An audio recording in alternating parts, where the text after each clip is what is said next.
তারা প্রশ্ন মান হাজা রজুল চেন ওই ব্যক্তিকে। তখন নাফরমান দেখবে নবীর মাথার সাথে নাফরমানের মাথার কোনো মিল নাই, নবীর চেহারার সাথে ওর চেহারার কোনো মিল নাই, নবীর পোশাকের সাথে পোশাকের কোনো মিল নাই, নবীর নীতি আদর্শের সাথে ওর নীতি আদর্শের কোনো মিল নাই, নবীর দলের সাথে ওর দলের কোনো মিল নাই, নবীর সাথে ওর নেতার কোনো মিল নাই। তখন নাফরমান বলবে হ্যাঁ লাদরি, হ্যাঁ লাদরি, আমি ওনাকে চিনি না, ওনার সাথে আমার কোনোই পরিচয় নাই। উনি আমার মাওলা ডাক দিয়ে হবে কাযাব আদুল্লাহ, আমার দুশমন মিথ্যা কথা বলছে।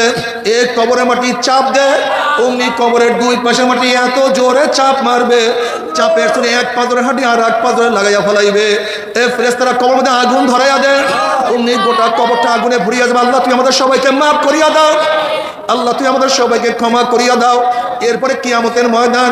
বাবার আজকে দুনিয়া থেকে সূর্য 9 কোটি 30 লক্ষ মাইল দূরে, এই 9 কোটি 30 লক্ষ মাইল